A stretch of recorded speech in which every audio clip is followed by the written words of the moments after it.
Alrighty, so right now I'm in the process of making a little bed. Because these two main areas are, for the most part, already planted through and, you know, quote unquote finished in terms of prepping, what I'm doing now is just going around the property and finding little spots where I can just make tiny little beds and plant random things, you know. The rains are going to end sometime soon, and I want to take advantage of the rains as much as possible. So I'm trying to make little beds like this that I can do and knock out in a few hours instead of, take a few days to do a whole eighth of an acre or whatever. So what I've been doing is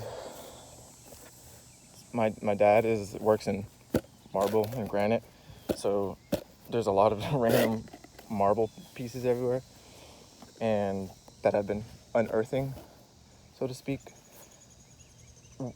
And because of that, because the marble is so heavy, it almost acted like a sheet mulch. There was nothing was able to grow under that. And some of the grass grew on top of it as sediment landed on top of the marble. So there were some things that grew on top of it, but those were easy to take off. So essentially I just got my digging fork and forked up, pieces of marble, and there was nothing but sand underneath. So it kind of gave me some wiggle room to start making beds. So here's an example of one bed that I already did using that same method. I have a canistel there, a banana is going to come up where that flag is. I'm testing sea grape to see if it takes from cuttings. I'm not sure, but why not? And of course, Mexican sunflower everywhere. If there's an opportunity to stick a Mexican sunflower cutting in, I'll take it. So you can see the marble slab, and there's a lot more huge ones in the fire pit. I don't know why I put them there, don't burn.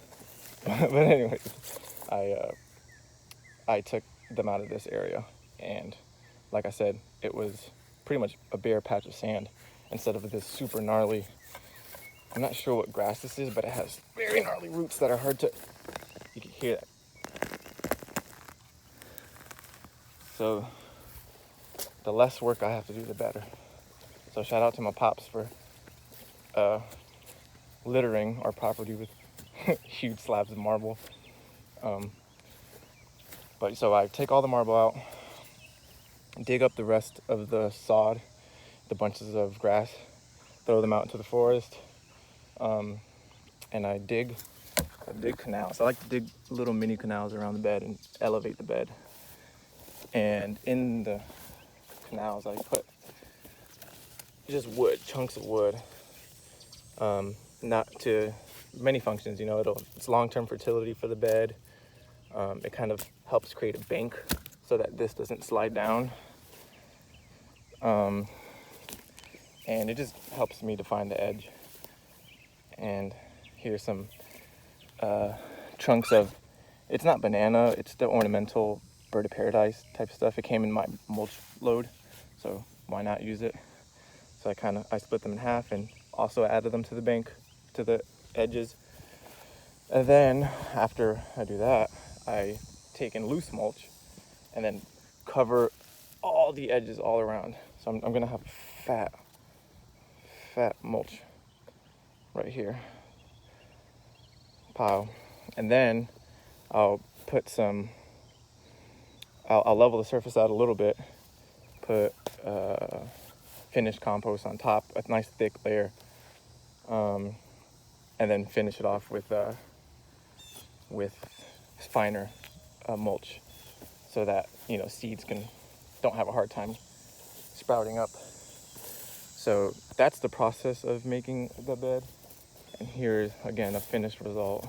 So you can see the thick perimeter of mulch around the entire bed to kind of help keep that grass at bay. And if you go underneath, you can see the actual chunks and stuff that are down there, keeping the bed sort of propped up. helping to control erosion and also just keeping the form of the bed. So I don't know, thought I'd just give a quick little video on how I've kind of came to this process after much trial and error, kind of trying different tactics out, liking some, not liking others, and just refining my approach to bed making. That's pretty somewhat quick and efficient, utilizing my local resources and having space to plant more stuff.